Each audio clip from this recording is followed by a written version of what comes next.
I remember one particular student, and I told him sort of my process is I'm going to push you way out on a limb.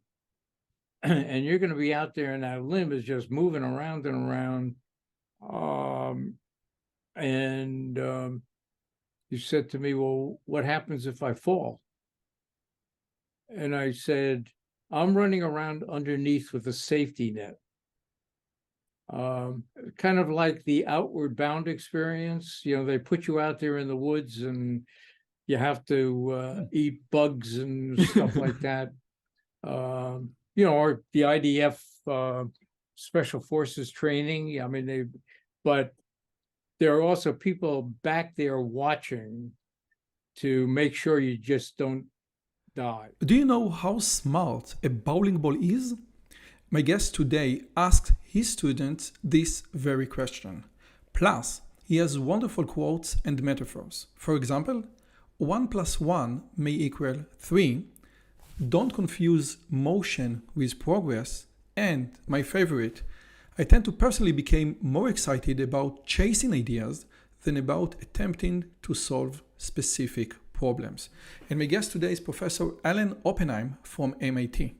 Who is Alan Oppenheim? Just listen to the editor of the IEEE magazine, Aryeh Nehorai. Professor Alan Oppenheim is well recognized as the founding father of the field of digital signal processing.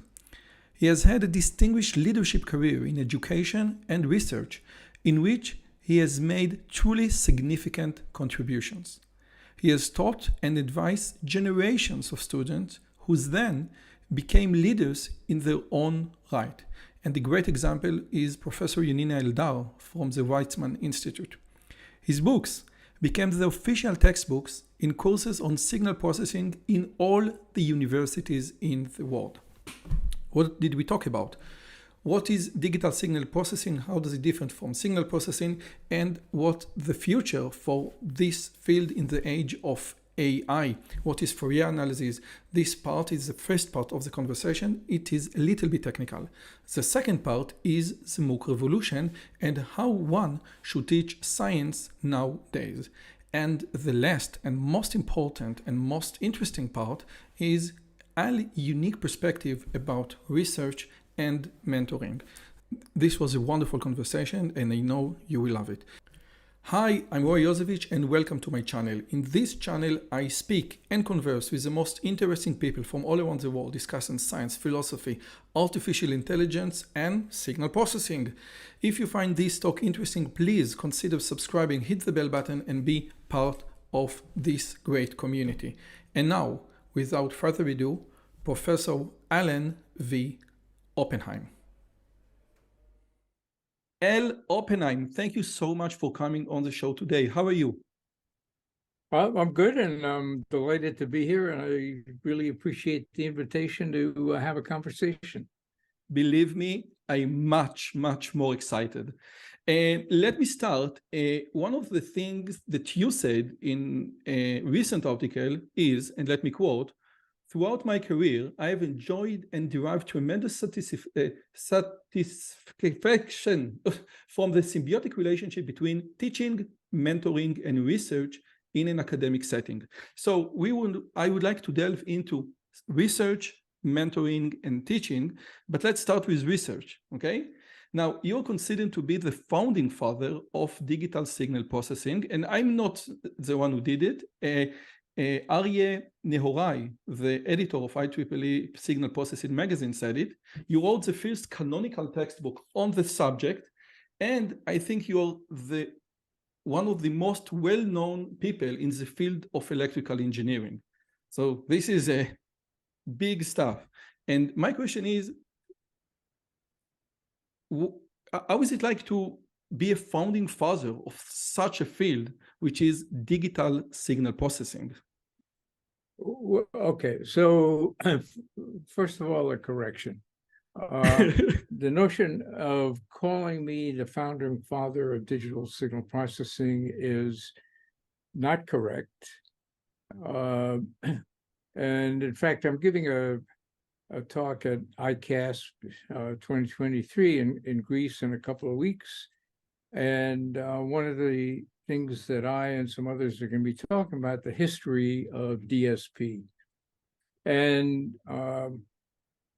I certainly played a strong role in the early days of DSP, but I think it's way over the top and an exaggeration to refer to me as the founding father. There's lots of people who were involved in the early days of digital signal processing.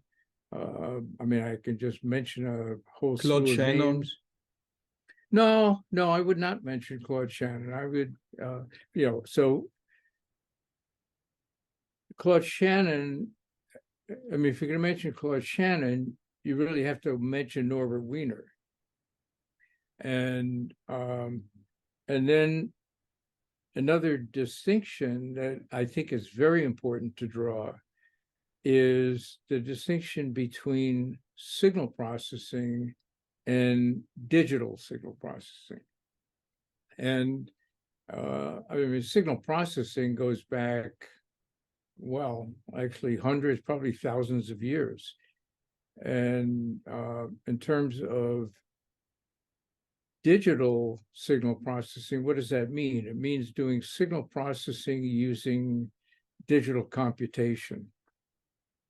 And as I actually plan to remark in my ICAST talk,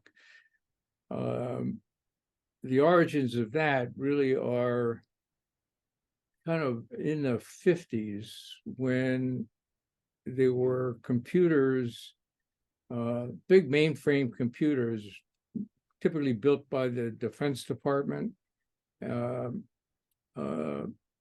were powerful enough to do non-real-time, very sophisticated digital computation on signals. And so in the 50s, there were lots of examples of signal processing using digital computation. That's different than what we think of today as digital signal processing, in the sense of real-time embedded microprocessors that can process sophisticated radar, audio, whatever signals in real time. So those are, I guess I've sort of laid out a bunch of distinctions. Okay, so before we argue, I think that the most important thing is to lay down the terms. And I would say that we need to say what is signal processing and why is it so important. I will give an example from a recent interview. The Dow Jones Industrial Average, for instance, is a signal that carries information about the US economy. The Wall Street Journal 30 days moving Dow average is a kind of a signal processor filtering out some of the noise of day-to-day fluctuations. So this is a very intuitive example of what signal processing is, but I think it's not what your book is all about. So if you can, explain what signal processing is in the context of electrical engineering. What signal processing is? Well, effectively, signal processing is you have a signal, and you know what a signal is, and it can be in discrete time form, can be a sequence of numbers. It could be, as people like Gauss and Galileo did, tracking the orbits of planets. And there's information in what you're measuring, and signal processing is extracting the information from those signals, and those signals can be obscured somewhat by noise. They can have complicated structures, and it takes some work to get the information out. And then there's also the other side of that, which is putting information on signals. And of course, that's what you and I are doing right now, is we're talking, and that there's information, and it's the signal that's going into the Yeti microphone. you would not be able to hear unless I either talked loud enough so that you could hear it through the atmosphere in Israel, which I doubt that you can. So it's got to be processed so that it can be transmitted at much higher frequencies, go up to satellites, come down, and then eventually it comes down to your headset or whatever your headset is.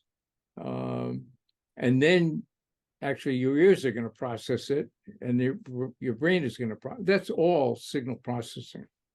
The idea of an audio wave that is basically a tension wave, like I think that you call it tension wave in English, but in Hebrew you call it tension wave, like one-dimensional waves, that you convert the audio wave, which is approximately 10 kilohertz, into electrical signal, and then you transmit the electrical signal over satellites, over the internet, from the US to Israel, and then you convert it again from an electrical signal to an audio wave, a sound that my ear can interpret. This is one thing of a signal processor.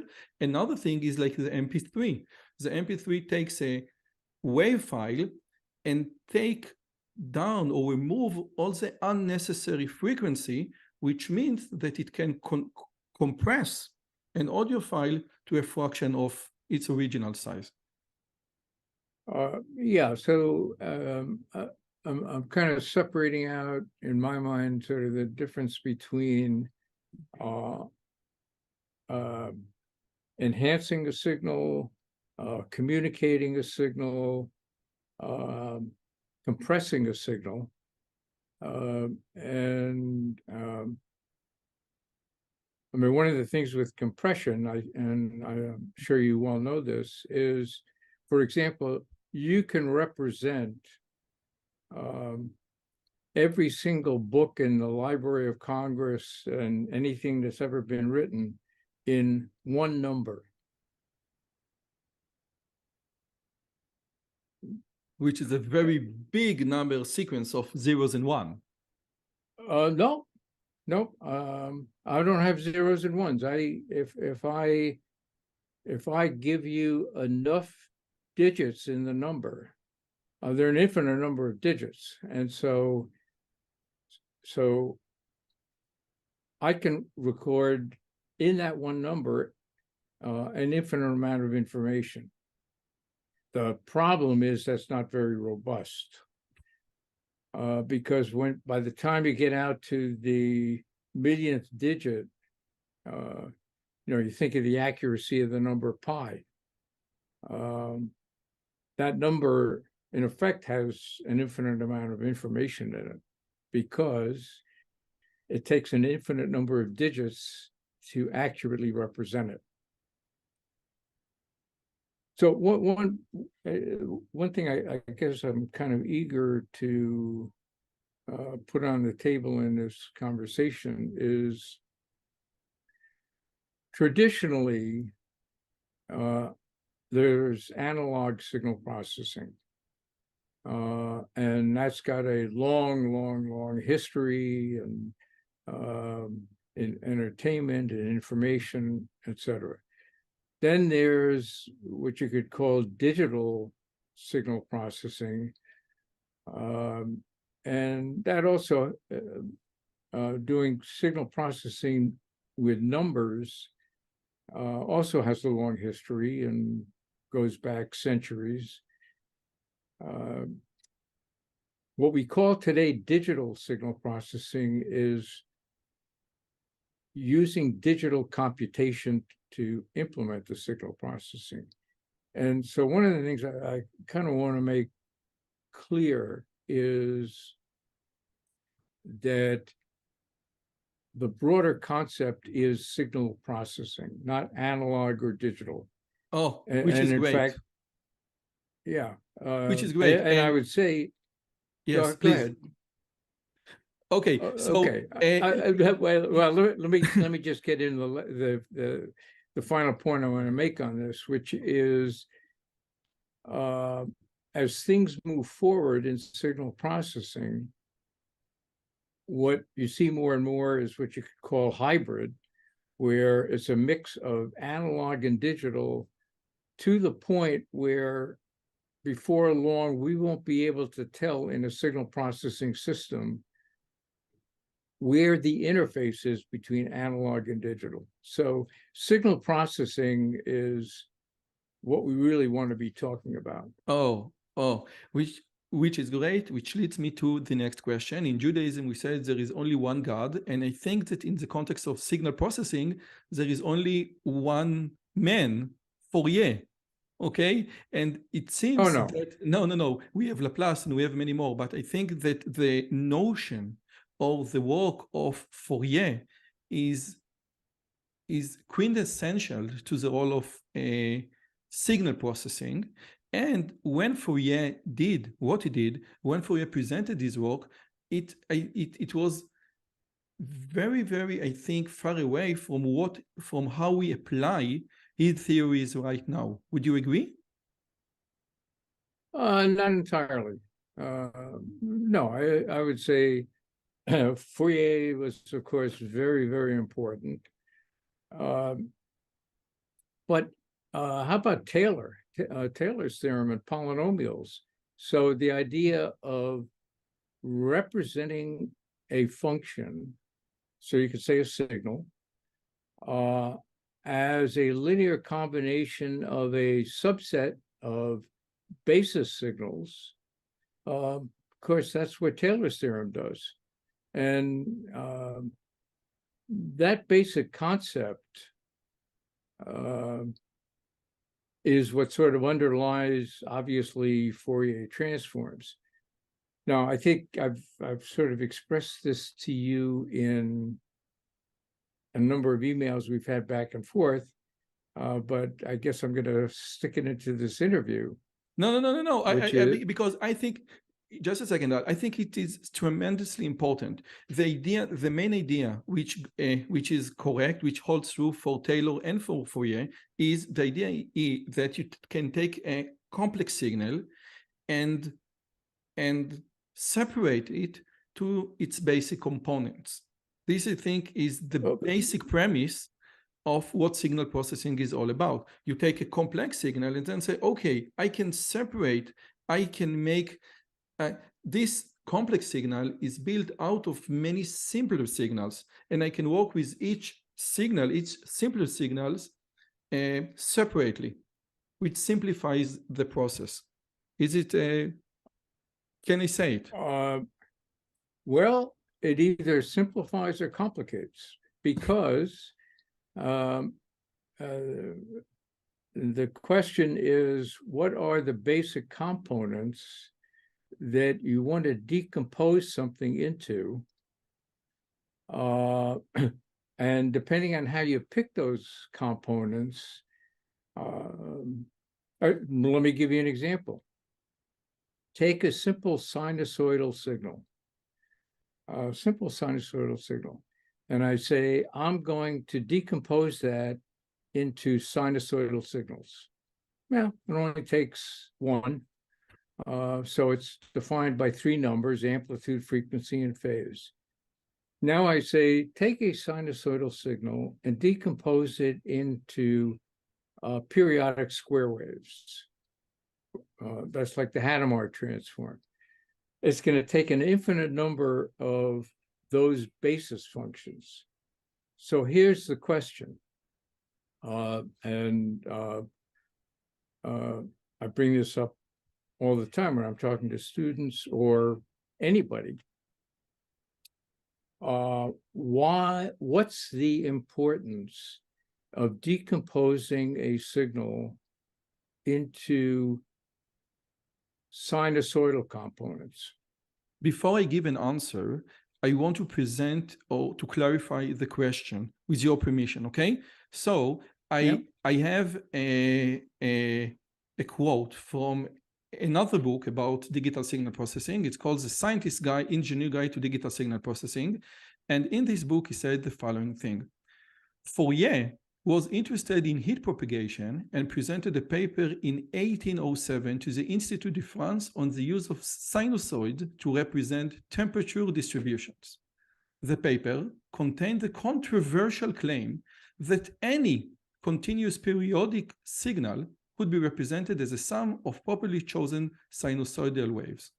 Among the reviewers were two of the history's most famous mathematicians, Lagrange and Laplace, which is very bad if you write a paper that Lagrange and Laplace will be your reviewers. While Laplace and other reviewers voted to publish the paper, Lagrange adamantly protested. For nearly 50 years, Lagrange had insisted that such an approach could not be used to represent signals with corners, what we mean like square wave. And then he said, who was right, Lagrange or Laplace? It's a split decision. Lagrange was correct in his assertion that a summation of sinusoids cannot be a signal with a corner, however, you can get very close. So the idea is that you can take any function, even a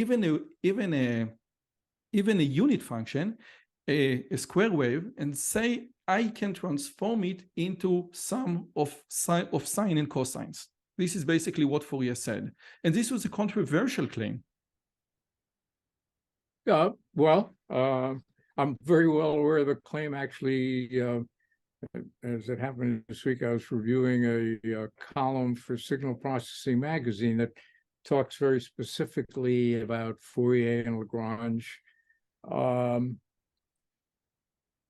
So the answer, my comment to that is a yes and a no. So if you take, let's say, a square wave, which has corners, obviously, and you decompose it into, so you do a Fourier analysis on it, and then you take all those Fourier components, let's say it's a periodic square wave, you take those Fourier components, and then you add them back up again, will you get the square wave back? And the answer is no, or yes, depending on how you do the sum. So if you do the sum by simply adding up more and more terms and accumulating them, you won't get the square wave back. You will get something that looks more and more like the square wave, but it never converges to the discontinuity. It converges to, and that's what the Gibbs phenomenon is. On the other hand, if you sum up the terms using what's called a Dirichlet, no, what's it called? The word will come back to me. But rather than adding up the terms with equal weights, you put a triangular window on them and add up those terms, then you will get it to converge to half the discontinuity. So my point is, if you do the Fourier decomposition and then you add up all the terms, you won't get quite the original function back again. But you will be very close. Well, depends on what very, very close means. So what this has to do with is, in functional analysis, is you have a basis and a basis for a vector space. And if it's a complete basis, then it will exactly represent everything in that space. So there is a very rich vector space to which the Fourier transform will exactly represent it, but it doesn't represent everything. Okay. And so it's a convergence issue. It's a mathematical issue, not of significant practical importance in signal processing, but sometimes it can bite you. Now, I want there is something that, Let me interrupt because it popped into my head. It's called a Shazaro sum, Cesaro. So if you just take the Fourier coefficients and you sum them in a manner that's called a Shazaro sum, that's effectively putting triangular weights. And so you've got a triangle, and the more terms you include, the flatter the triangle gets. And that's a way of getting avoiding the Gibbs phenomenon. yes. So it converges differently. Yeah. And my question is, when we teach digital signal processing, or we want to explain digital signal processing for laymen, what we want, or what we usually say, that it has a very big, powerful tool that we can convert something in the time domain into the frequency domain. Let me explain to my audience what do I mean. Let's say that I have a guitar sound in a wave file, and then I have drum sound in a waves file, and those sounds are intertwined, so I can't separate them in the wave file. What I can do is to take the sound file, convert it into a frequency domain, and say, the guitar sound is in one frequency, the drum is in another frequency. Now I can eliminate the guitar, now can I eliminate the drum, etc., etc. This is basically what we do with digital for discrete Fourier transform. And my question is, when Fourier conceived the idea of Fourier transform, did he have this in mind, that we can take something in the time domain and convert it to a frequency domain? Did he have it in mind like we have it in mind? I can't read Fourier's mind, obviously. I wish I could, but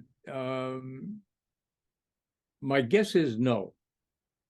So there, let me kind of, if I can expand out a little bit. Yeah, definitely. Yeah. So in signal processing, I think it's important to draw a distinction between analyzing a signal or synthesizing a system, building a system.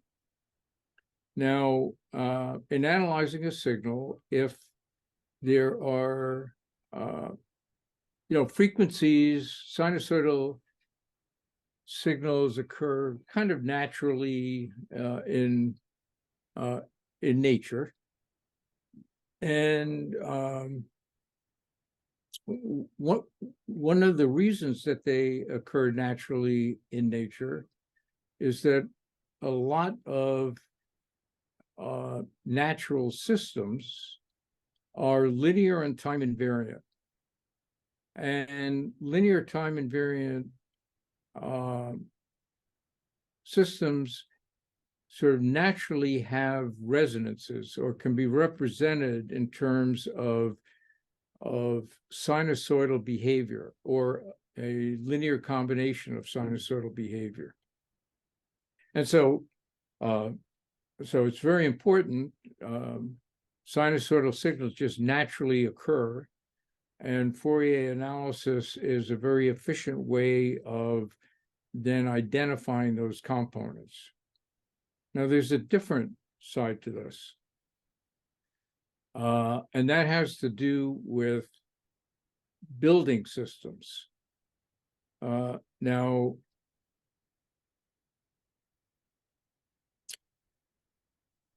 we know how to build and design linear time invariant systems. And linear time invariant systems are sort of represented through convolution. The beautiful thing about Fourier analysis is that it converts the convolutional process to a multiplicative process. In other words, it's an eigenfunction decomposition. And complex exponentials are eigenfunctions of LTI systems.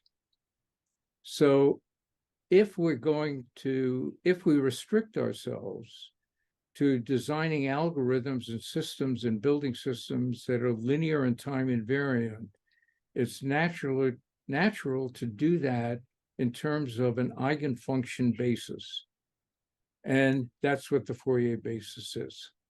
But we can, if I remember correctly, and I'm not sure, we have the same property for the Laplace transform, where convolution after the transform is converted into multiplication. So it's not just the Fourier transform that gives us this great property. We have many others, and not many. We have several other transforms that do exactly the same thing. I would say not many other. Okay, yes. Yeah, so the broader statement are, what are the eigenfunctions of linear time invariant systems? They're complex exponentials. So they can be sinusoidal complex exponentials or decaying sinusoids. For my technical audience, if you remember for your undergraduate studies, this is a e to the minus in the integral when we're doing the transform. But I think that we're heading into too much technical right now, and I want, with your permission, to zoom out, okay? With your permission, because we got a little bit more too technical. One thing that Gilbert Strang described the FFT, which is, I think, the fast way to do discrete Fourier transform. We have discrete Fourier transform, which is a tedious process, which takes approximately n to the square, O of n to the square. And then someone came up with a fast way to do it and called it FFT. Gilbert Strang describes the FFT as the most important numerical algorithm of our lifetime. And the FFT was included in the top 10 algorithm of the 20th century. So what we have now is something that probably Fourier knew, or we have a discrete Fourier transform, but it was unapplicable. It was too slow. And then many people, nevertheless, go back to Gauss. Yeah. Everything is going back to Gauss. And someone invented a fast way to do it.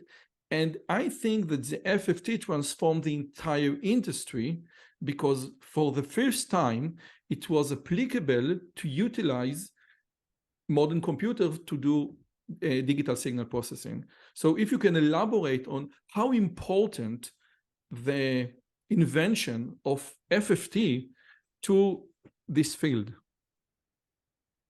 Oh boy, you're so I really do want to express myself on this, because first of all, I often refer to the FFT as the Big Bang in digital signal processing. However, and again, I'm thinking about my talk at ICAST, before the Cooley-Tukey paper was published, which really exposed the FFT algorithm, there was lots of digital signal processing going on. Now, the FFT made a lot of that computation much more efficient. So it was a wonderful, amazing, important contribution. And we should make clear to the audience that Gauss, in his notes, had the decimation and frequency algorithm pretty much explicitly laid out. Now, the problem, so this brings my mind back to when you referred to me as the founding father of DSP, which by the way, it's not me, it's Aryeh Nehorai. I can quote it. So, but I think that you are when you say, okay, give me just one name that pop into your head when I say signal processing, 1, 2, 3, L. Oppenheim, and you know this is true. Well, look, I feel humbled by that, but also embarrassed by it, because there are lots of other names. It's just that for whatever reason, my name is And I out think there. it has to do, I'm sorry to interrupt, but I think that some of the reason has to do with your great signal processing course from the 80s. So you're not just a top Yeah. researcher in the field, but also one of the top mentors, the top teacher in the field. So Well, okay. there are good reasons. Well, anyway, we're talking about the FFT. Yes. So the problem with the FFT is obviously it changed a lot of things in signal processing and also led to a lot of misuse. This is I mean, nice. I'll just give you a simple example. If I have a signal that's a continuous time signal, it has a lot of frequency. Let's say it's finite length. So now let's say it's band limited, and so now I can use the FFT to decompose it into a finite set of frequencies, but that doesn't mean that there's no frequency content in between those frequencies. So that's a very common misuse. One example is people misbelieve that you can do ideal low-pass filtering using the FFT. So here's what you do. You take the data, you compute the DFT, and then you multiply the DFT by 1 in the pass band that you want and 0 in the stop band that you want. And then that feels like you're doing ideal low-pass filtering, which you're not. Because if you look at what the frequency response of that equivalent filter is, it's got lots of ripples in the pass band and it's got lots of ripples in the stop band. So that's one misuse that I've commonly come across. But I think that your critique applies to the DFT in general, not just to the FFT. So of course. No, my question or the idea is, and I want to convey it to my audience because not all of my audience read cover to cover your book, okay? Not all of them. Not all of them. Really? Not all of them. Not all of them. Oh, well, they should. We are waiting. You were waiting for the Hebrew version. Let's try to say super resolution in Hebrew. The idea is that we had an algorithm that computes something in n squared. Right. And we converted it, we made it more efficient to n log n. And the conversion from n squared to n log n made, like what you said, a big bang in digital signal processing. Yeah. And this is mind-blowing. The idea is that, again, this is so important. N squared in practical, we can't use it. N log n, everyone uses.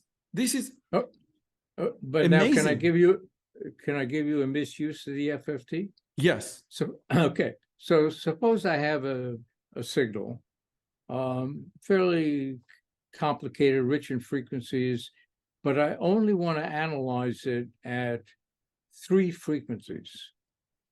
It's got 10,000 frequencies in it, but I only want to analyze it at 3 frequencies. Should I use the FFT? No.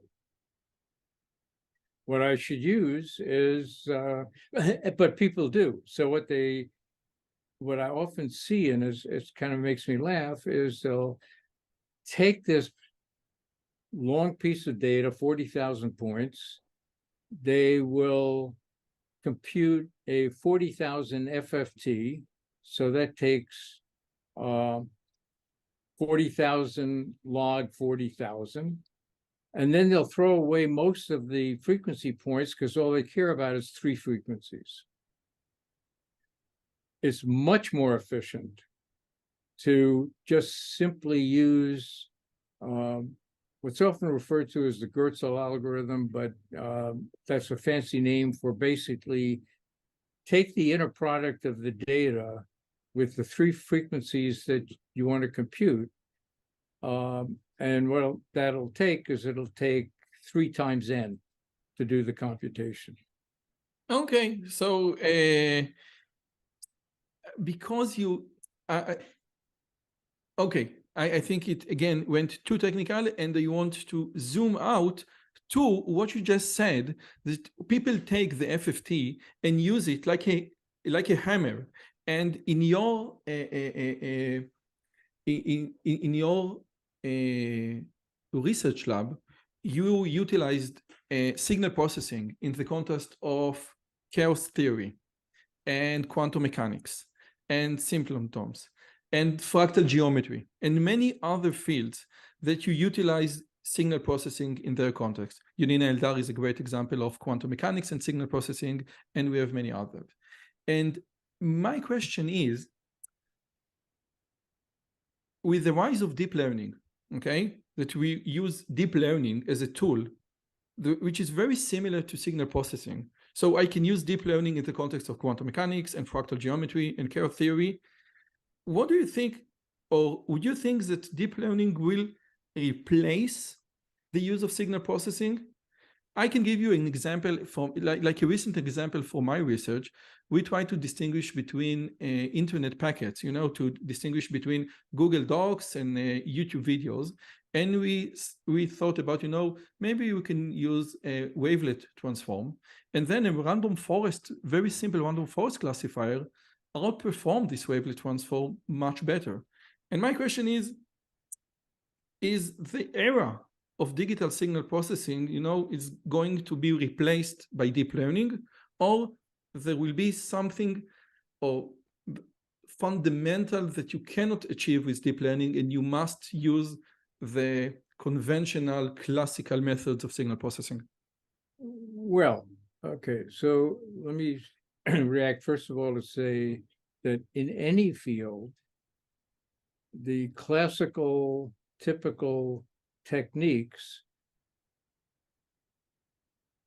will be and should be displaced as time goes on. So when you refer to the sort of classical methods, I mean, obviously things evolve. And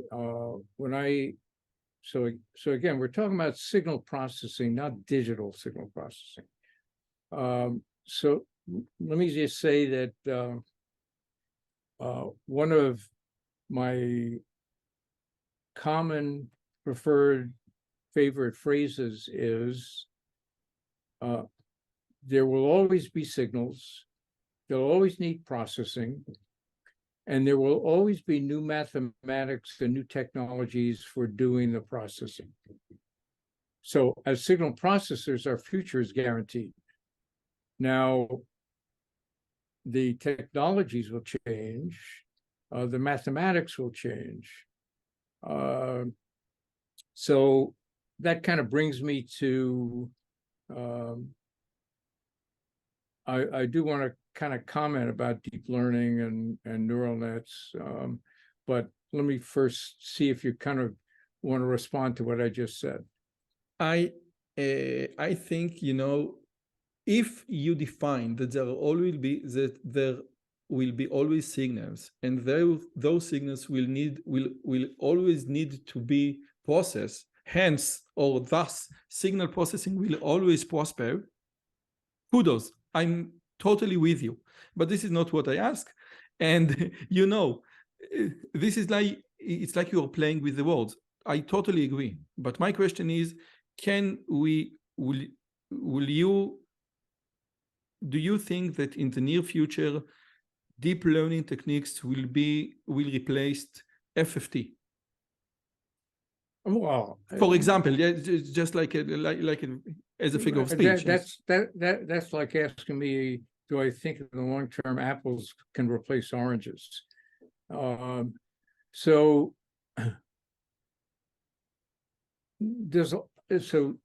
first of all, deep learning, I don't know where to start my sort of commentary here, but One of the things that I want to definitely sort of comment on is neural nets and deep neural nets, and that's kind of what you're calling deep learning, signal processing systems that are basically designed through stochastic gradient and training on data, just naturally uncover some very exciting and surprising things. Now, the question becomes, what does that system, can that system, now that there's an existence proof that you can recognize people from dogs or whatever with a neural net, does it make sense to try to understand more fundamentally what it is that that neural net was doing? And the analogy I use when I'm talking about this often is the difference between theoretical physics and experimental physics. So the experimentalist goes in there and discovers some new amazing thing in the lab, and that establishes an existence proof for this phenomenon. The theoretical physicist then can get very excited about that, because theoretical physicist says, I want to understand why that is, now that we know that such and such is true. So a lot of what's going on in the signal processing community now is, and I know that Unina Eldar is very much involved in this, is trying to unroll what it is that that these neural nets are doing. And sometimes you can't quite do it. But, you know, it's like people discover that water runs downhill. And that's amazing. I mean, people discovered that a gazillion years ago. And then they say, man, I can really make use of that. I'm going to put my farm at the bottom of a hill rather than at the top of a hill. And I don't care why water runs down the hill. I just know that all I got to do is plant my fields at the bottom of the hill. And then somebody else comes along and say, well, I really want to understand why that is and generalize it, etc. So that's a lot of what's going on now in trying to understand better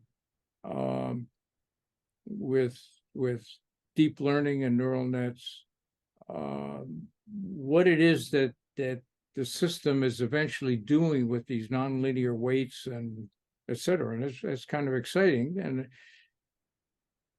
to ask the question, is that going to replace the FFT, is definitely like asking, are apples going to replace oranges, in my mind. Okay, so please let me recap your answer, because I think it is very important, okay? And let me see if I got it correctly. What I asked was, in the experimental things, up until now, up until 10 years ago, we had like the conventional methods of doing things in the realm of digital signal processing, and it involves audio, video, images, etc. Nowadays, you know, and many of the problems that we once approach with the tools of digital signal processing, we now approach with the tools of deep learning. But what you say is something that is fundamentally different. You say, listen, we don't know how deep neural networks works. The main idea is that we know what FFT does, but we have no idea about what those giant transformers with 200 zillion parameters does. And what we want to do, let's say that those machines, those networks, those deep learning models can outperform many things.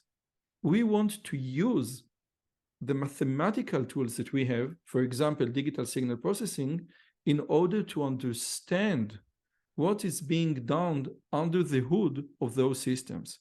And in this trajectory, we need math. And signal processing has a set of tools that you say, I believe will be useful in analyzing what is going under the hood of those systems.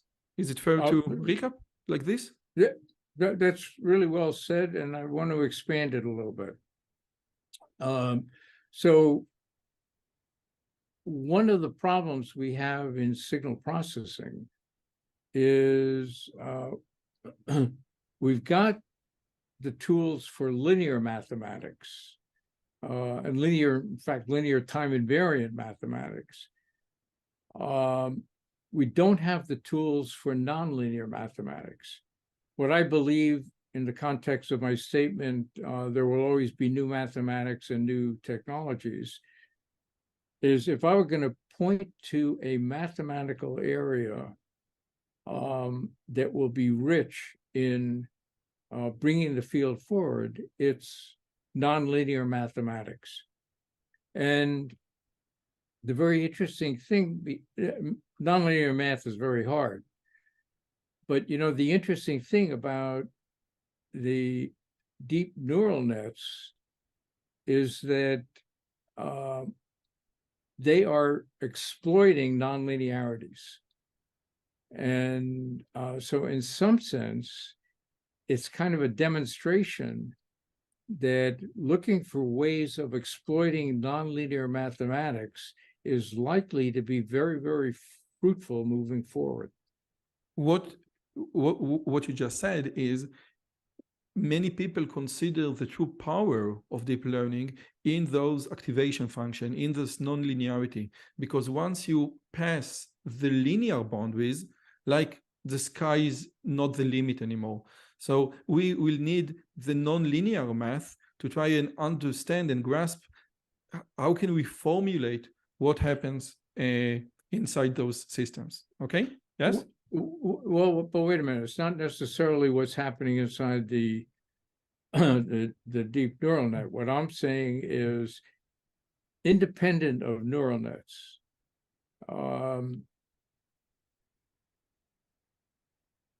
There's opportunity, I believe, in looking for deeply into nonlinear mathematics to find tools that can be as powerful as Fourier analysis is and convolution is and other things. So that's what I tried to do in my doctoral thesis. Very narrow use of nonlinearity, but it made a big difference.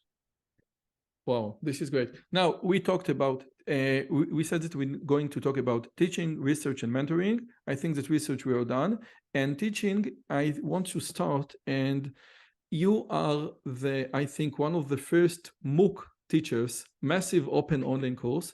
MIT OpenCourseWare, I think, was founded at 2003. YouTube was founded 2 years later. But in the 80s, we had a course, okay? It was the late VHS. 70s, actually. Yeah. When? It was the late 70s. Oh, okay. Yeah.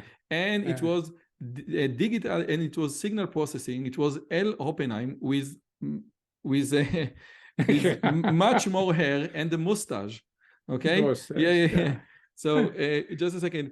This is you. This is you in the 70s. Now those courses, this course was great, and this was, I think, the first massive open online course. So my question is, how did you come to invent or to videotape this course? Because it wasn't like I'm going to videotape you during a lecture.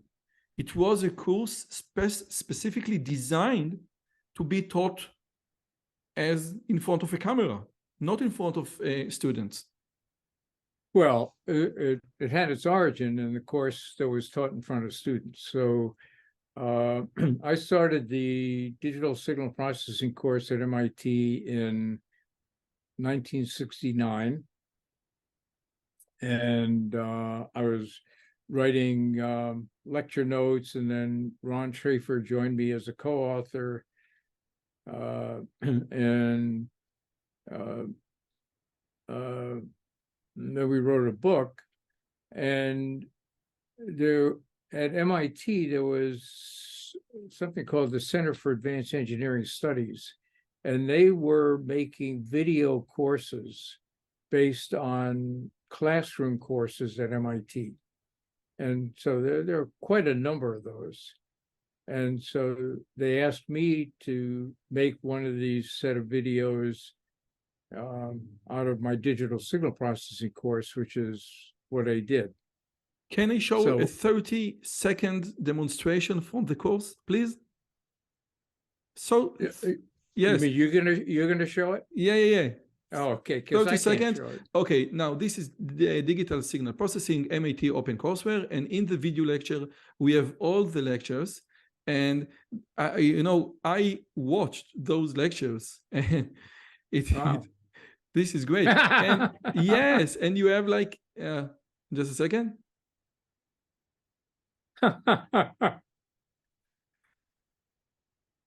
And you used a tape recorder and all sorts of things, like things to enrich the class. And my question is, now in 2012 the MOOC revelation came about, and we have Coursera, edX, Right. Udacity, Daphne Koller, Anata Goral, many others. And in retrospective, after did this course, and after you did another course in edX about digital signal processing, Right. what do you think about this progress in digital education? Well, there are a bunch of comments I can make about that. One is that an advantage of having really good courses online or in video form, when they were, is really good, well put together courses presented by really good teachers are much better by orders of magnitude than somebody who doesn't really know the material well and doesn't know how to present it, getting up in front of a bunch of students and interacting with them and lecturing to them. So that's one aspect of it, is that having that material sort of widely available in a well-packaged form is better. Now, having a well-prepared course presented by a talented presenter live is better than having the video presented, because one of the aspects of teaching that I sort of try to draw a distinction between, in my mind, is like open loop teaching versus closed loop teaching.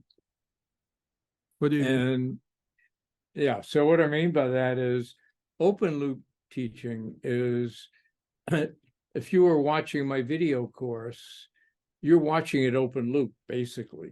You don't have a chance to raise your hand and ask a question. I don't have an opportunity to look at the classroom and see puzzled looks and try to say, wait a minute, let's make sure you got this point that I was just trying to make. So that's closed loop. Now, one of the things I actually found very interesting when after I did the MOOC at MIT, and I had a lot of those online finger exercises. So I found when I was lecturing that I would put up questions, simple questions, and I was able to put up a histogram of the students' answers. in real time.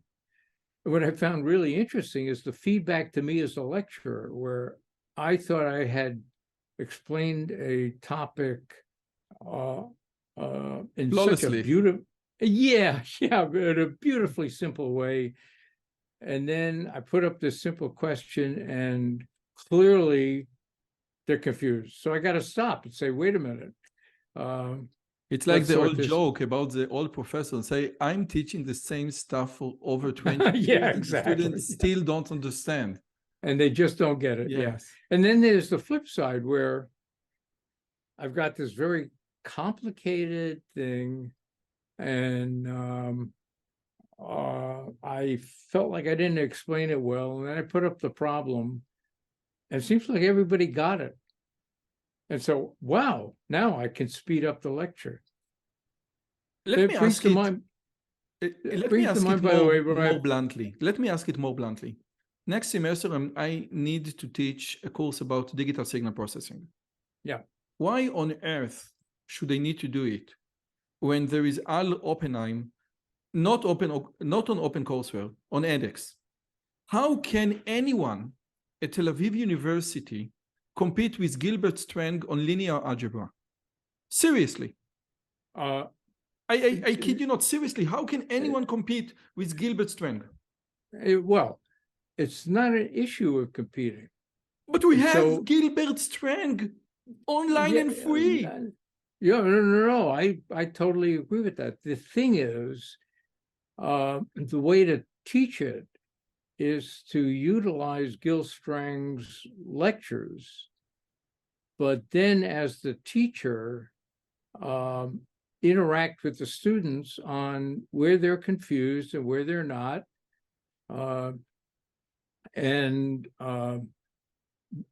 Because watching Gil Strang's lecture, that's open loop.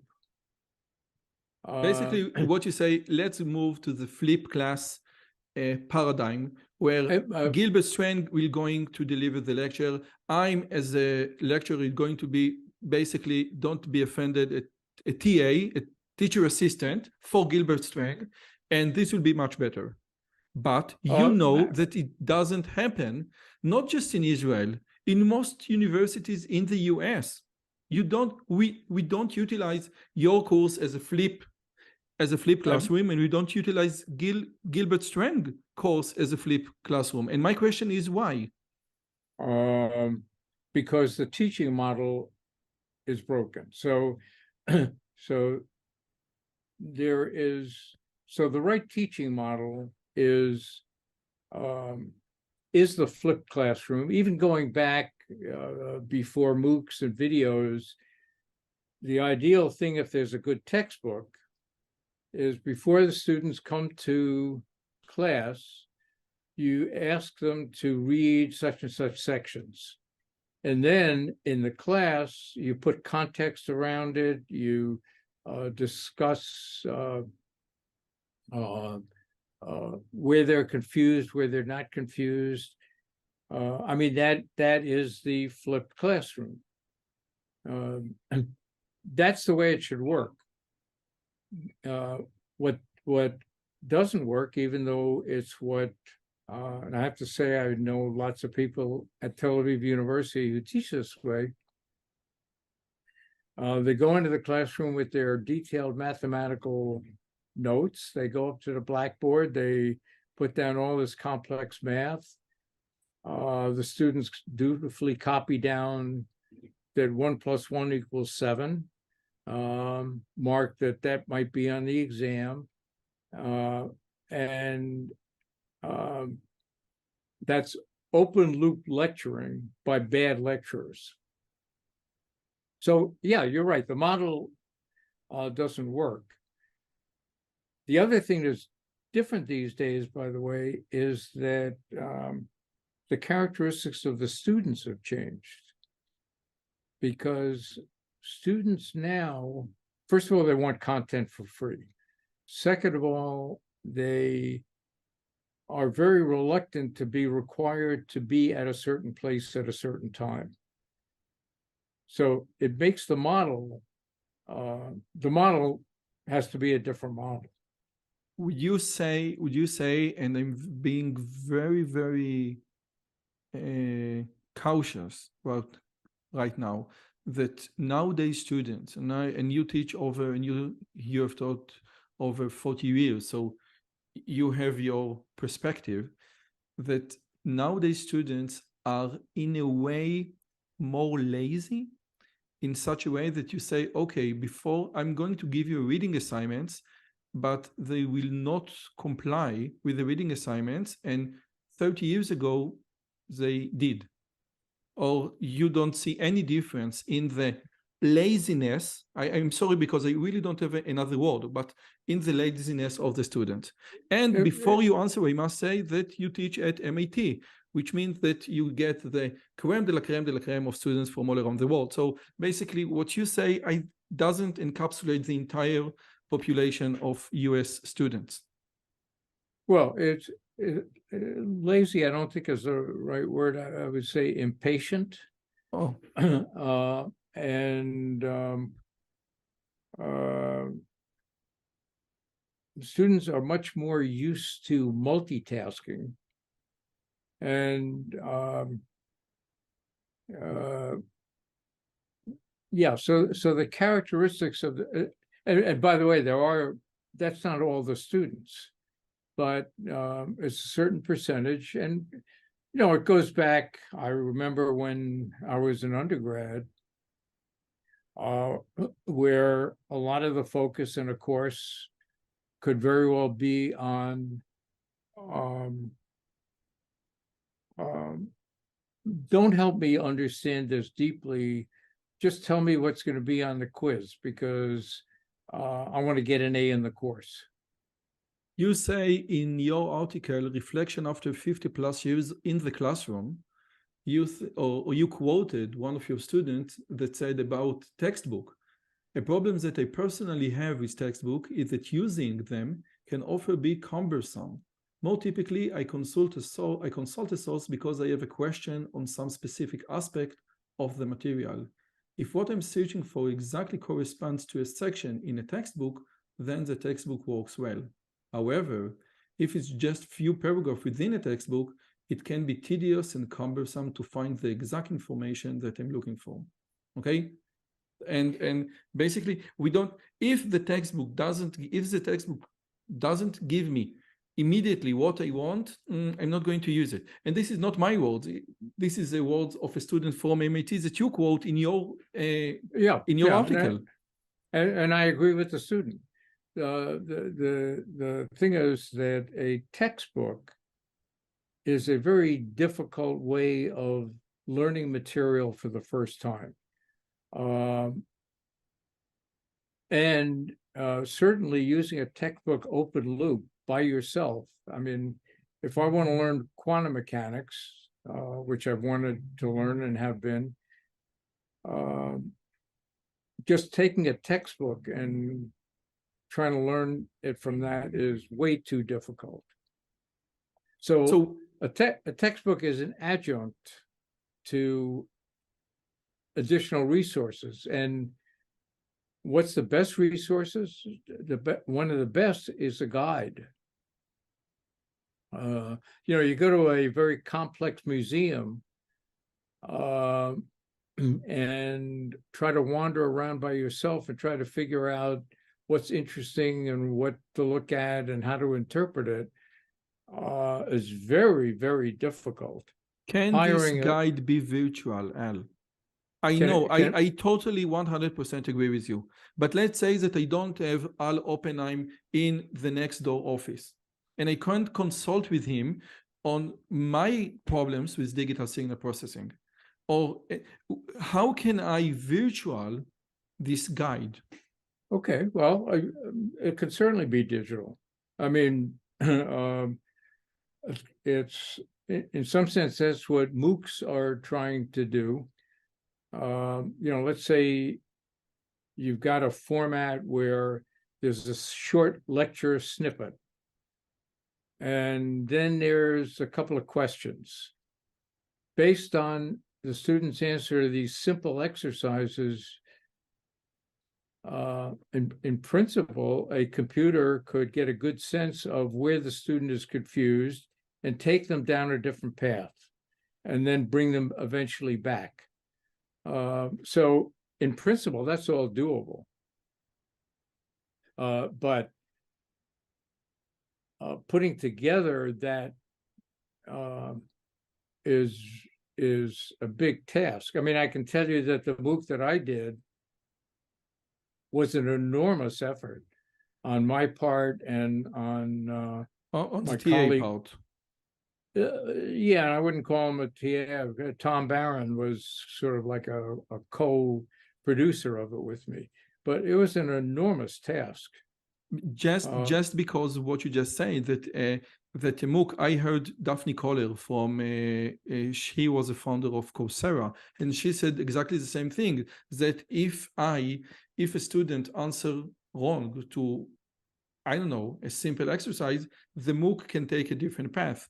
What happens in reality, that it only changes the response in the answer. Say, okay, listen, you can try this and you can try this, but the MOOC doesn't usually take a different path, because, you know, programming a MOOC that will take different paths according to different questions or different question is a very tedious task.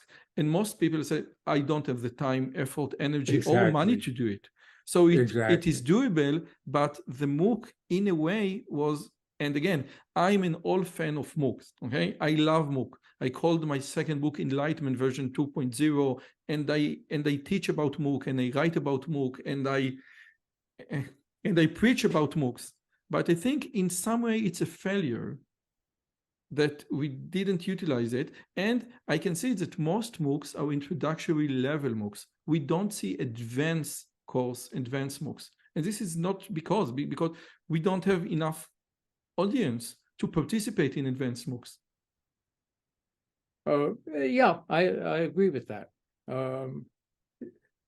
So I think the technology theoretically is there, and it will continue forward. But I mean, I'm sitting here thinking to myself, what will that look like, let's say 100 years from now or 500 years from now? Well, it will be much more closed loop, online closed loop has got to be sort of where it's going. And I mean, that's not where it is now, obviously. Are you familiar with Scott Young? With what? With Scott Young. He's an entrepreneur, and he had a challenge of taking a full bachelor degrees in computer science in MIT, just from MIT OpenCourseWare. Oh, no, I'm not. Yeah. And he achieved, and he finished all the tests in, I think, 18 months. But again, he is an exceptional. Okay, so we had research, we are teaching, and now I think we come to the most important part. Oppenheim the unorthodox, your philosophy regarding research and regarding creativity and regarding empowering your students. Now, I want to start with the Yonina Eldar story, because I heard it from Yonina herself. Okay. And the story goes like this. Yonina Eldar went, and she was, I think, 24, and she graduated in physics and electrical engineering from Tel Aviv University with distinction. She came to you, and she wanted to do a PhD in signal processing. And what she told me is that you looked at a resume and you said that she had an undergraduate in physics, and you told her, I see that you learned physics. And then she said, yes, but what's the connection? Why do you ask it? I want to do digital signal processing. And then you said, I thought that maybe you could do something that will incorporate quantum mechanics with digital signal processing. And she looked at you, mesmerized, puzzled, and said, what do you mean? Because there is no connection whatsoever between quantum mechanics and digital signal processing. And what you told her is, I have no idea, but now you have 4 years to find out. That's basically almost word for word. Yeah. I mean, I said to her when she said, what do you mean? I said, I don't know. Let's go find out. And And this approach kept with other students as well, that you steer them towards chaos theory and digital signal processing, fractal geometry and digital signal processing, and many other fields in digital signal processing. And you yes, know about the bowling ball, right? yes, Yeah, yes. the bowling ball. The bowling ball is when you said that you put it on top of the hill, Yeah. and then the bowling Right. ball fall down, and you say, wow, this is how the bowling ball does it. And you say, if I need to give a mathematical formulation to the gradient descent of the hill, it will be tremendously difficult. But the bowling ball does it effortlessly. Okay, nature has its own way to act. And how do you connect the bowling ball story to the Yonina Eldar story? Because Yonina is not a bowling ball. Oh yeah. Okay. Well, so that connection is more along the lines of how I get into research projects with students. So when a student is doing a project that's let's say it's a master's thesis that has a certain time frame, and it's got to be finished in a year. Very typically, I think of a fairly well-formulated problem. But when it comes to a PhD student, I think much more along the lines of chasing ideas rather than solving problems. So, you say to somebody like Yonina, let's go fabricate. Let's find a connection between quantum mechanics and signal processing, and then you start sort of one idea leads to another, and you get someplace. And the same thing with the bowling ball. The way I phrased it to Tom Barron, who was a student, is I said, I started out by saying, do you realize how smart a bowling ball is? And of course, that got his attention. He said, what do you mean?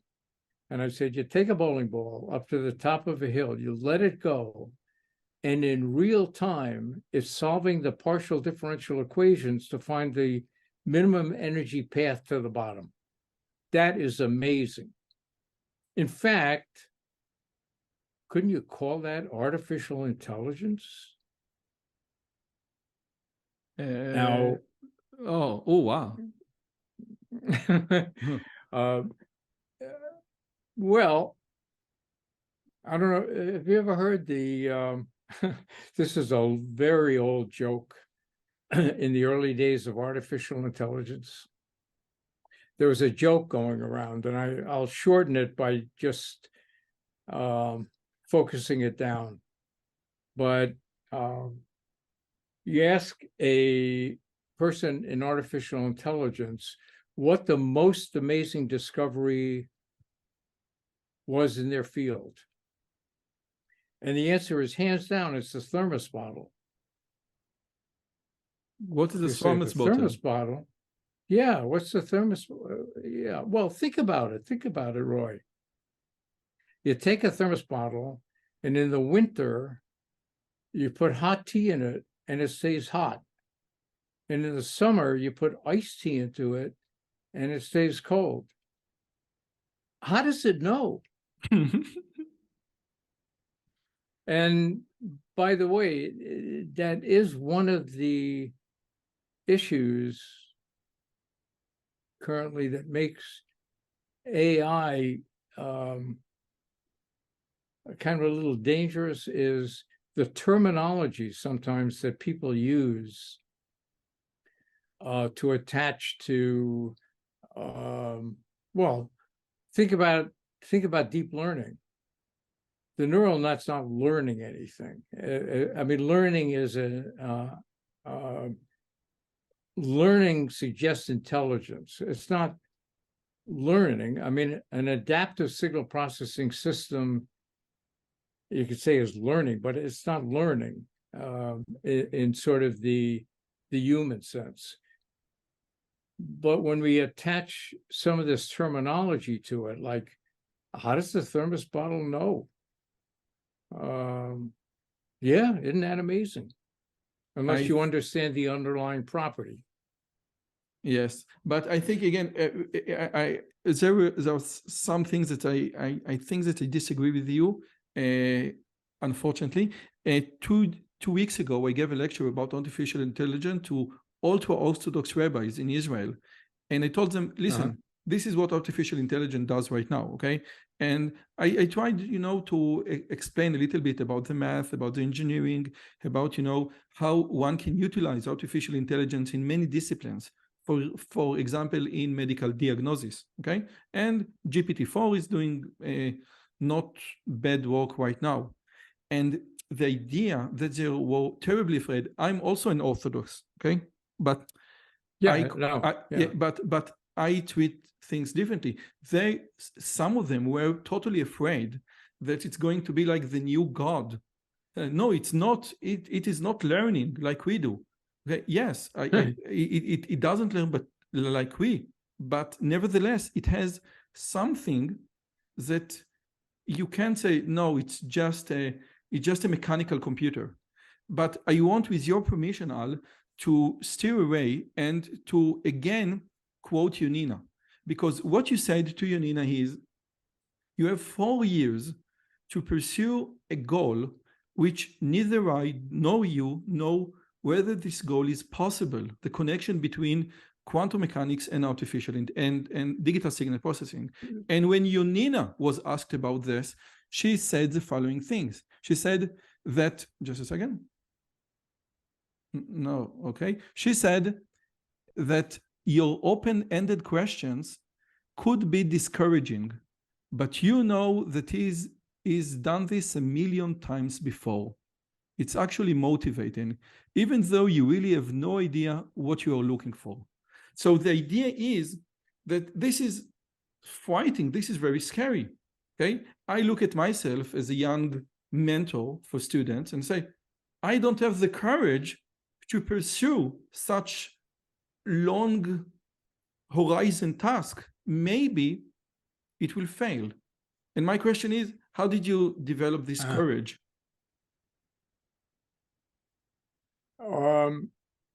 Interesting. It's an interesting question. Thank you.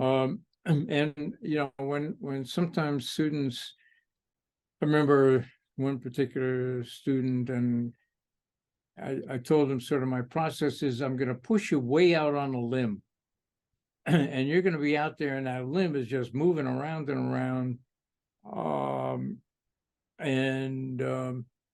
He said to me, well, what happens if I fall?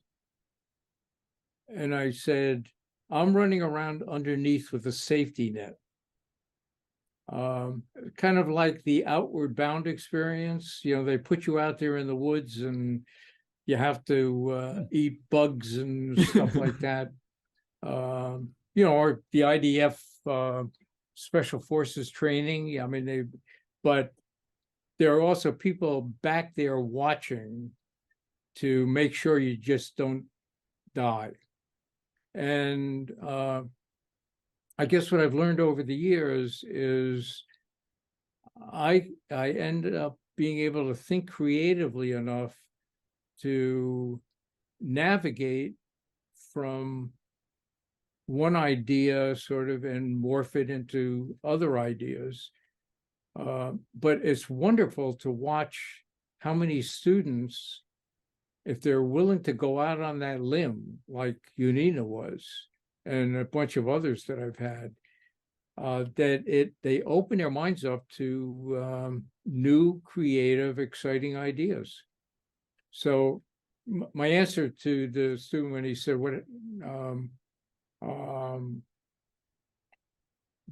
but I might fall and die, I said, I haven't lost one yet. yet. But again, this part of the talk is basically not about you. It's really about me. I want to learn from your experience and from your expertise and from your philosophy. And there is like a little voice inside me that said, listen, Al is in MIT, which is like one of the top universities in the world. Yonina told me that in MIT, Al Oppenheim has the privilege to pick, like cherry pick, all the creme de la creme students, and maybe your approach works well with like 0.001% of the population. But maybe, and I don't work with 0.001% of the population, I myself don't include in this 0.001%. But maybe there are some insights that I can get from you, even though that I'm not in the high atmosphere where you live. I totally get your point. And let me say, first of all, that a lot of students would be very uncomfortable with my approach. And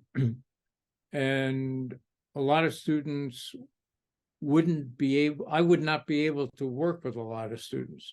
Because when a student comes to me for a PhD and they say, tell me an open problem in your field so that I can just do all the math and then solve your problem, I have no interest in that student. I want students who are willing to go way out on a limb, like Yonina. And there's a lot of it with the student has to do with sort of mindset. You know, often I made the statement to myself, to my students, to my son and daughter, every problem has a solution. The question is, are we creative enough to find the solution? When you put yourself in that mindset,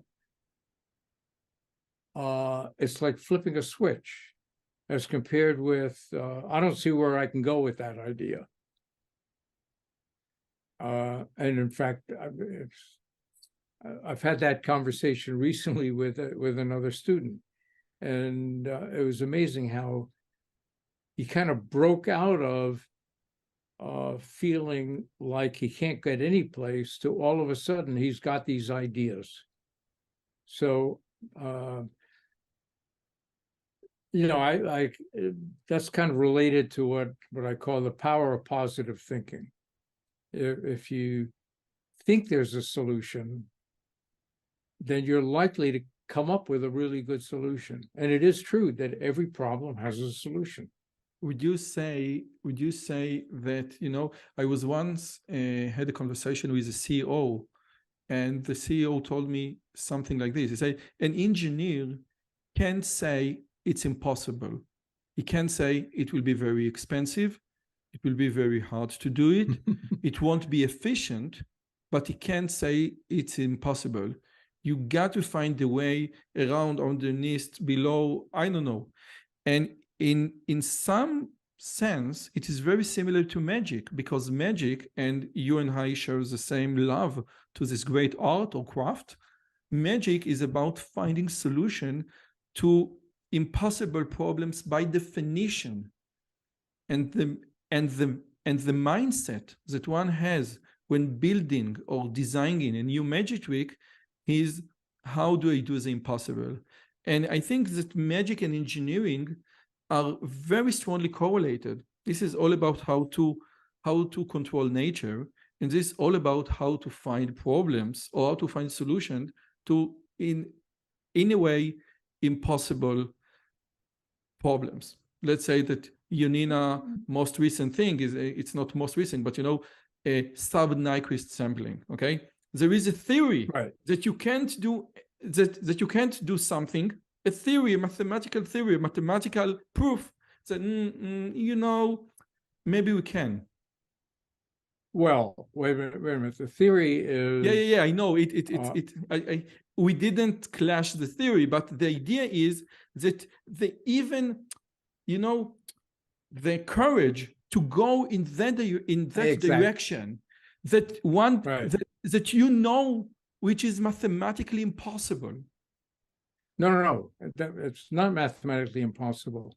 It um, it appears impossible because you're not not you, but one is not paying close enough attention to the conditions under which it says it's impossible. So, let me just comment about magic for a second. Um, Designing a magic trick is taking something that's is possible, but making it appear impossible by uh, presenting it in a way where people assume side constraints that just are not part of it. With your permission, let me beg to differ. I really want to beg to differ because I think this is really a strong part of my life. And what you say is absolutely correct in the way that what magician do is possible because they do it. But I think that my favorite example is, sticking a needle into a balloon. Okay. Now, when they came up with balloon, everyone knew that when you stick a needle into a balloon, it pops. Okay. But only magicians say, okay, this is impossible. And they started with the impossible problem, not with a solution. Say, okay, how can I figure out a way to achieve this impossible problem? Any magic effect starts, any decent magic effect starts with the definition of an impossible problem. And if it's not impossible, it's not magic. What magicians do is like how to get over the impossibility. And this is a mindset of, I want to design something that will appear impossible. So you are dealing with an impossible problem. And I agree with everything you said. I don't know if you've come across my quote about magic is simple thing, magic versus teaching. Yeah, of course. Yeah, right. Yeah. So I mean, one of the things, and I suspect you've read the article that my magic. I told you, Al, I came prepared. Yeah. So in there's the important kind of aspect of the closing doors and opening doors, and I mean, one of the tricks of designing a trick or presenting a trick is making sure that you fool, I don't want to use the word fool, make it appear to the audience that it's impossible by not being totally honest with them about what the balloon is made out of, for example, or whatever. But by the way, I think the thing about us, you and me, as teachers and magicians, and I don't claim I'm a really good magician. I mean, it's a hobby, but you can say that we are both magicians and we are both researchers. And I'm not your researcher, you are not my magician. Yeah. But the thing is that the thing about magic is you kind of it's a way of getting somebody's attention because they think you did something that's impossible. Yes. Now you had another topic on your list which was mentoring. Yes, I think that, the idea of mentoring is, and this is exactly what I wanted to ask you, what lesson have we learned during your 40 years of experience when a student is stuck on the limb right now, stumbling around, don't know where to go? What can you do as a mentor, as a supervisor, as an advisor, as a big brother to help him get out of this cloud?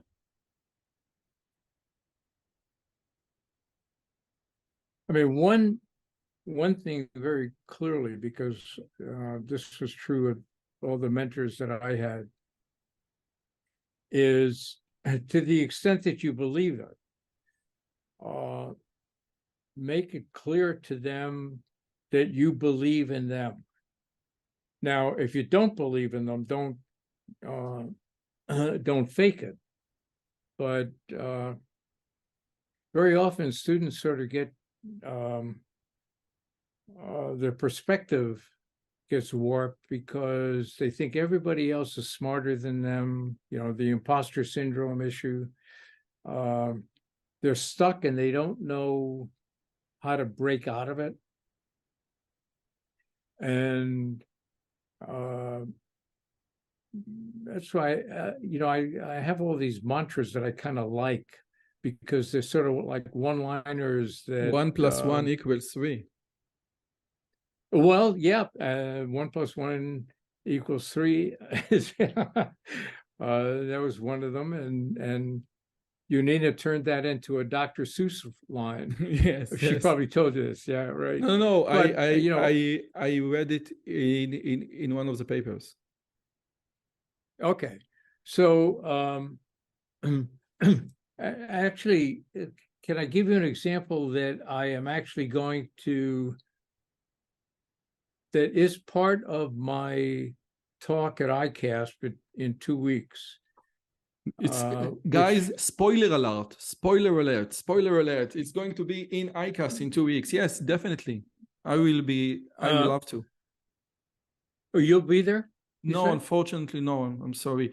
I didn't send the paper and I wasn't fast enough. I'm sorry. Okay. Well, there's a statement, and you've seen it on various of the stuff I've written. No news is bad news. And do you know what that means? Usually we say no news, good news, but no news, bad news. Yeah. What does it mean? What it means is news is news. What you make of that news can be good or bad depending on what you make of it. So when you get disappointing news, it's very energizing. And that energy can be used to complain, to feel sorry for yourself, to punch a hole in a wall, or you can say, I'm ticked off. I am going to turn this into something positive. Let me just give you an example, which is what I'm going to actually be giving as commenting on at ICAST. So in 1966, I was finishing my first appointment at MIT on the faculty, which was a 2-year appointment. And my department chairman said to me, Professor Oppenheim, we are going to reappoint you for another 2 years, but you have no chance of getting tenure. That's bad news. Yeah. As it happened, I was interacting closely with people who, like Tom Stockham and Ben Gold, who were among the pioneers of digital signal processing.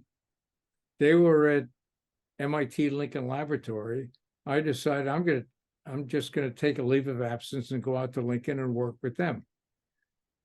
And that was right at the beginning of DSP. And we were like kids in a candy store, with all these ideas that were floating around, exciting stuff and everything else. if my department had not told me that I wasn't going to get tenure, I almost certainly would not have gone out to Lincoln. And I almost certainly then would not have been right at the beginnings of DSP. So what seemed like bad news turned out to be the most wonderful news I could have gotten.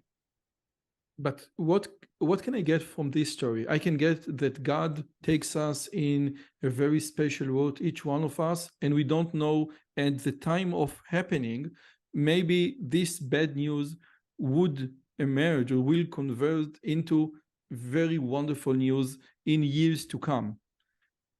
This is great. And this is a very positive message. I all in, okay? But my question was, let's say that there is bad news in the experiment right now. How can you cheer up your student, to say, okay, we move on, we move forward? Because maybe it's the bad news that he didn't finish the PhD and he moved to work in Silicon Valley and he became multimillionaire. Could also be turn on event. But as a supervisor, as an advisor, how can you push, or how can you push your students in the right track, or right, well, as you can see it? Well, but you don't know what the right path is. But what you can say to a student is, this is a fact. So you have to accept the fact, whatever the fact was. My girlfriend left me, or I got an F in this course, or whatever. That's a fact. Now, the question is,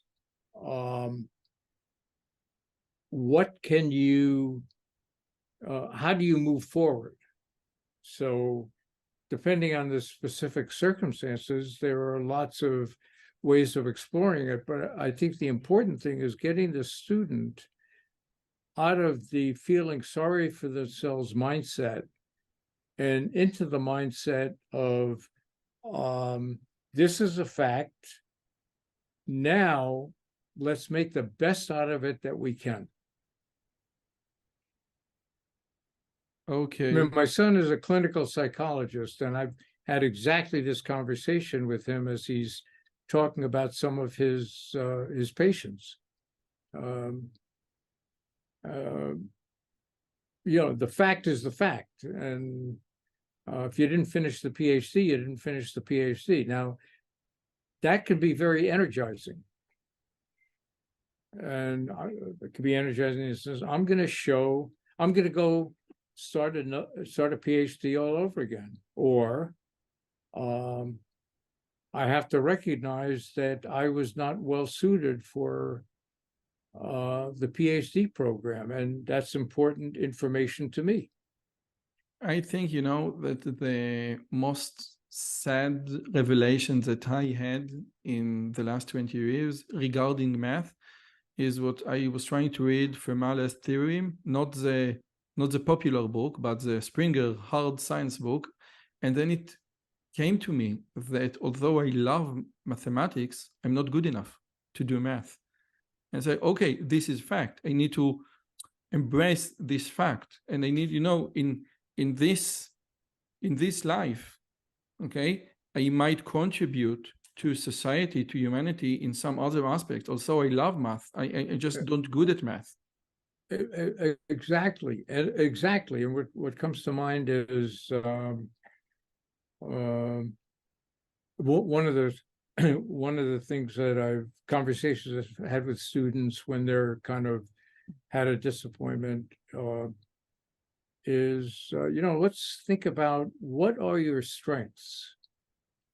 And let's see if understanding your strengths can suggest the right path forward.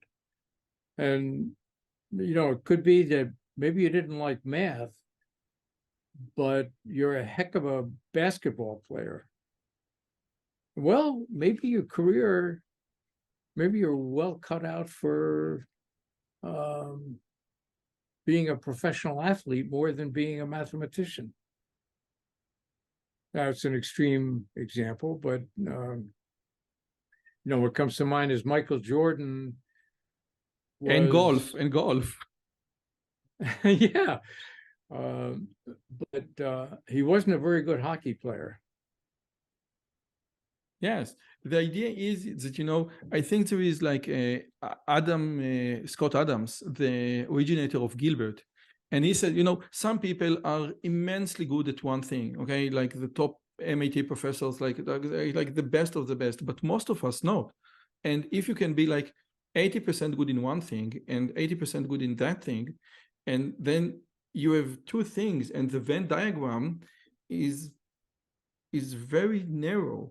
And you can say, okay, and Scott Adams say, I'm not the most funny guy in the room. I'm not the best artist in the room, but I do a little bit of that, a little bit of that, a little bit of that, and that combinations, the fusion creates something new. So many people don't reach to the highest level of performance possible, but they can incorporate two things. It's like the frog. It's not the fastest animal on land. It's not the fastest animal on sea, but it can do both. Well, that's exactly right, and I think that's really right on. One of my, often when I'm working with a PhD student, progress takes lots of very different forms. But one form that progress with a PhD student could take is they've done sort of really nice small pieces of work, but they can get discouraged but what is my thesis? And the metaphor that I often use for that is a patchwork quilt. You familiar with what I mean by a patchwork quilt? No, I'm sorry. Well, a patchwork quilt is, somebody who makes, let's say, typically, you think historically, women, they design little patches that are kind of attractive, but they don't know what they're going to do with it. And then they design another one, and not sure what they're going to do. And they got a bunch of these beautiful little patches. Now, the question is, how do you put all the patches together into a beautiful quilt? And so then sometimes the one that's the centerpiece eventually is actually the first one you made, or maybe it's the last one you made. But there's the whole phase of putting the thesis together where you now take these individual pieces that you had and you then combine them into a beautiful design. And there is a great book by Stephen Johnson. It says where good ideas come from. And what Stephen Johnson said, that most of the times you have the full idea, you have many little ideas, and you have the full idea, but you're unaware of this big idea. Sometimes it's like the slow hunch. It takes you time until you understand what you have in your hand. You had all the pieces in the puzzle. Yeah. So, helping a student to think like that is important. And if they when they don't feel like their thesis is getting any place, it's often or sometimes because they've lost perspective on what a thesis could look like, or they might have solved a particularly difficult problem, but then they minimized the beauty of it. And getting them to step back and, just kind of laying out for them or having them lay out, well, what are all the pieces that I've done? And now how can I combine these together into a beautiful patchwork quilt? So let me ask you a final question regarding what we just said. And in one of your articles, you said the following thing. In the context of research, once it looks like a problem set in a course, the hard part is done. This is what you wrote, okay? So again, Yes, correct. once your thesis, once your idea, yeah, again, we are chasing of ideas, not solutions. Once it looks like Right. a problem set in a course, the hard part is done. And this is exactly what you said before. When a student approached you and said, give me an open problem in your realm, you say, just go away. I don't want this kind of attitude. And my question is, how long, on average, does it take from the first encounter with the student until the problem can't be described as again, what you said, as a problem set. as a problem set in a course? How long? It's going to be 2 years, 3 years, 1 year, approximately. Okay, well, here's the way I think about that. Okay. Roughly, to do a PhD thesis is 3 years, more or less. That's the time frame. The first year, I sort of think of, now this is a thesis where we're chasing an idea, like the bowling ball or the quantum mechanics. The first year, I tend to think of as what I refer to as vacuum cleaner mode.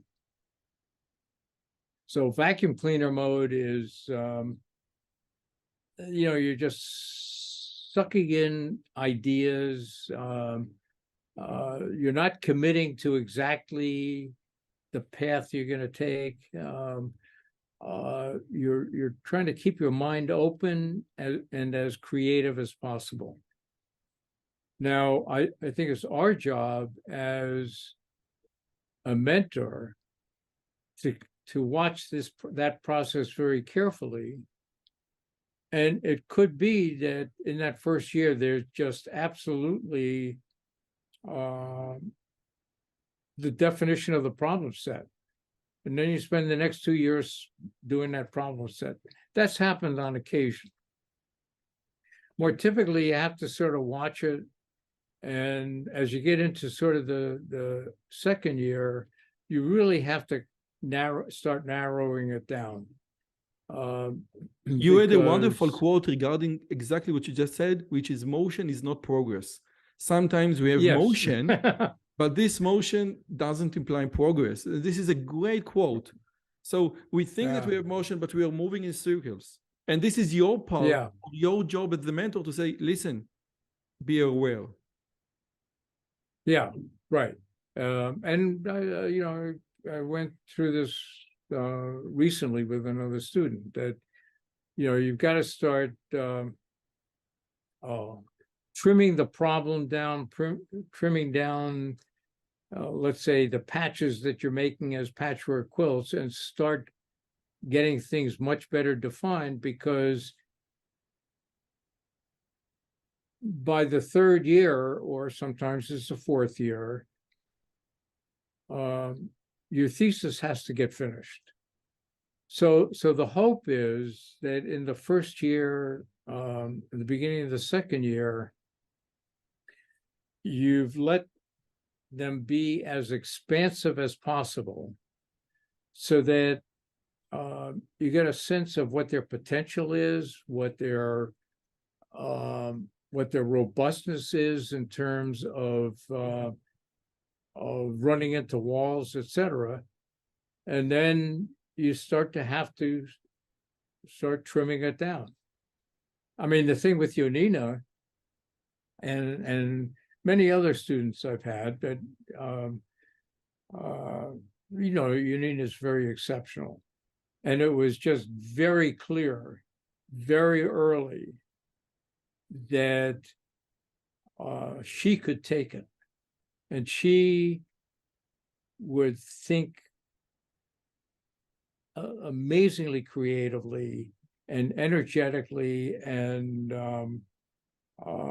so then you it becomes more hands-off, I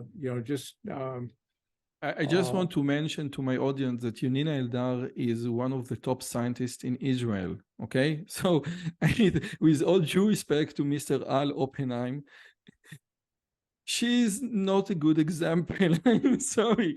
She's exceptional. She's really exceptional. You can't sometimes, so maybe all of your students are bright, but Yonina is ultra bright. No, I would say, as I think about my former PhD students, most of them are very special in very special ways. And then there's sort of a top group, in which I would clearly put Yonina, and I would clearly put a bunch of other of my former PhD students.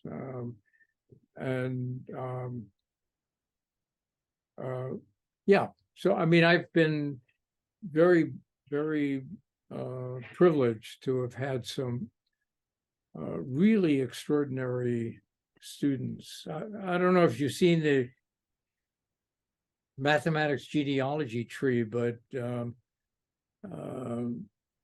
I've got like 400 to 500 descendants in that tree.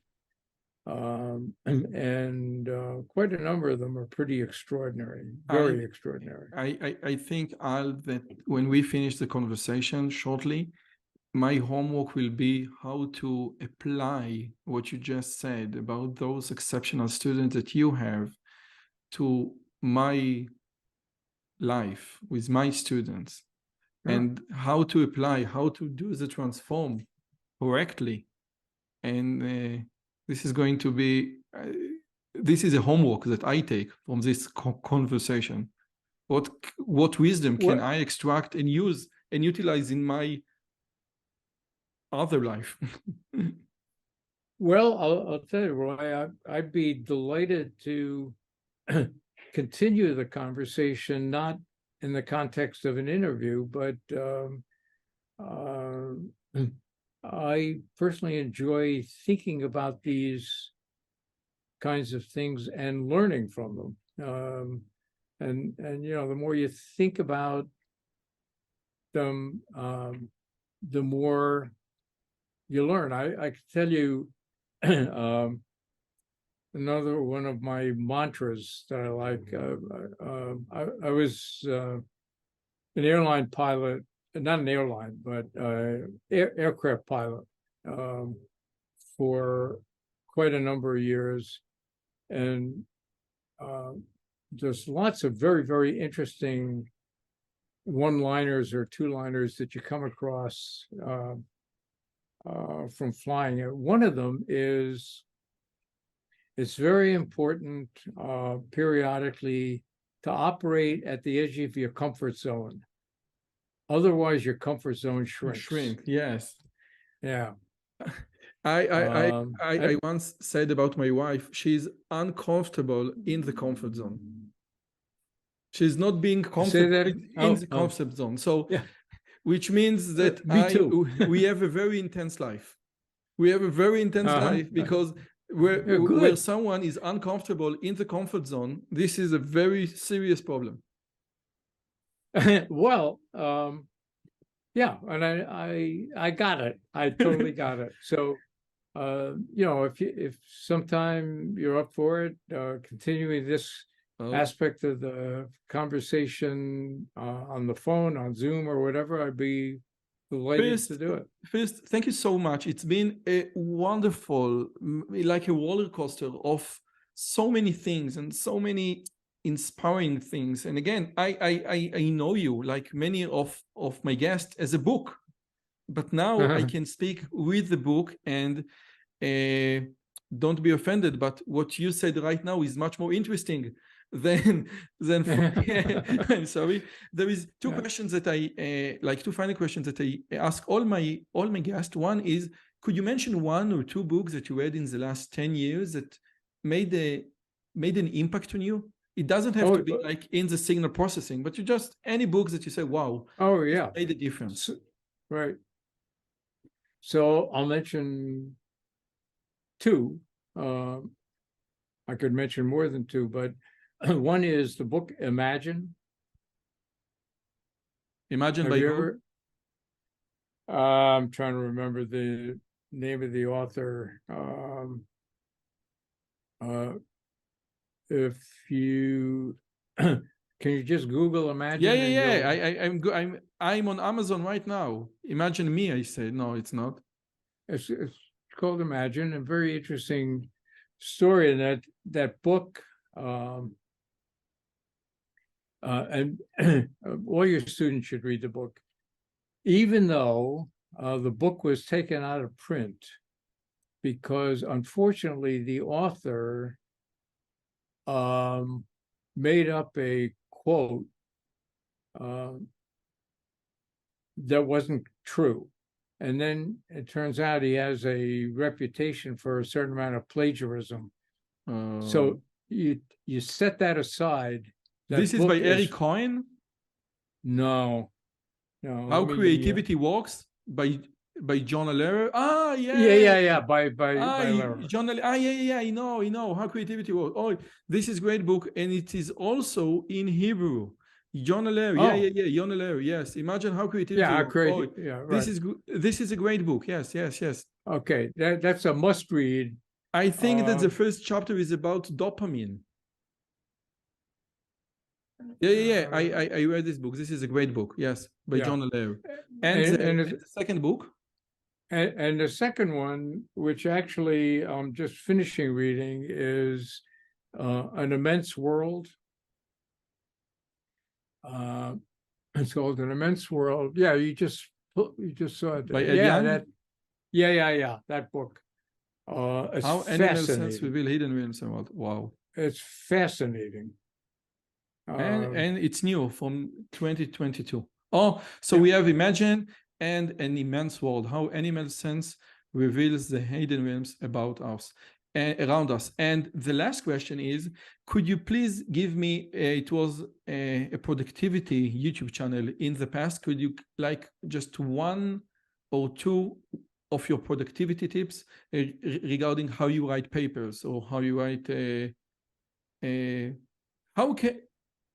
what is your best tip to become more productive? Well, this is something I've do you know what's the title of that book? It's a book on time management. And we have a book by Stephen Covey about time management. No, by Alan Laken. And it has some there are typical sort of ways of how to manage your time, but one of the things that really had an impact on me, and I used to give copies of this book to every student that I had. So people have often asked me, how can you write a book? It's such an immense task. Just a second, you mean how to get control of your time and your life by that's it, how to get control of your time and your life. Right. Okay. So the answer when somebody, that's it. And the thing to get your hands on, if you can, is the first edition of it. You can see there that by it first came out 1989. No. So you can see the one 1974. Yes. Yeah. Because he rewrote it. So the first edition, how to get control of your time and life, from the first edition, 1974. So what one tip could you extract from this book? Yep. So one tip that you can, if you're, let's say you're doing a PhD thesis, which is an enormous job, or you're writing a book, and you got 15 minutes between now and a meeting that you have. I mean, how could you possibly make progress on your book in 15 minutes? Well, of course you can make progress on your book in 15 minutes, because there's always a reference you want to look up, a figure you want to draw, an example you want to flesh out. So too often people waste too many small snippets of time because they haven't thought about how can I use that time productively. And this was before social media and smartphone, Al. So what is that? this was what you just said right now was before social media and smartphones and all the distractions that we have right now. So right now, nowadays, with social media and iPhone and TikTok and all the things, get the 15-minute snippet of time and go find a reference instead of browsing TikTok demands, like a very strong personality. Yeah, and this is one of the messages in Alan Laken's book. Is to make good use of these small snippets of time. And when somebody asks me, how in the world could I possibly write a book that's just so monumental a task? My answer has always been, on any given day, I'm not writing a book, I'm working on a chapter. And actually, I'm not working on the chapter, I'm working on a section. And actually, I'm not working on that section, I'm working on a subsection. Yeah, a subsection or an example. Because if you think about the project of the whole book, that can be very depressing. How in the world could I possibly get there? It's one step at a time. Let me give you just a second. Let me mention it. There's a documentary that I've mentioned to all of my students, and this had to do with two mountain climbers. And one of them had fallen down a crevasse. His climbing partner had to cut him loose. And this guy, everybody thought he was dead. And he had decided, he had two broken legs. He decided he was going to crawl the 3 miles back to the base camp. And in the documentary, what's said is, how in the world could you keep yourself motivated to crawl 3 miles with 2 broken legs? And he said, I couldn't. All I could do is motivate myself that my goal is to get to that rock. And then when I got to that rock, my goal was to get to the next rock. And that documentary, Touching the Void, I think was the title of it, something like that. This is great. With your permission, I would like to end with some ancient Jewish wisdom. Before I got married, I was terrified. And I asked my friend, which was an ultra-Orthodox, I said, listen, marriage is for lifetime. This is a strong commitment.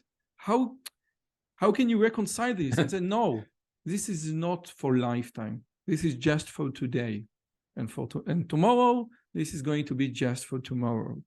And you keep going like this. And I think this exact same ancient Jewish wisdom is correlated with what you just said. Al Oppenheim, thank you so much for your time, your effort, your energy, your wisdom, and your insights. I need to think a lot right now. Thank you so much for your time. Well, and thank you for the discussion. I learned a lot from all that you said, and this was a tremendous amount of fun. So thank you very much, Roy. Bye-bye. On this channel, you will see the authors of these books and many more having great conversations with me. Please subscribe, hit the bell button, and be part of this great community. See you in the next video.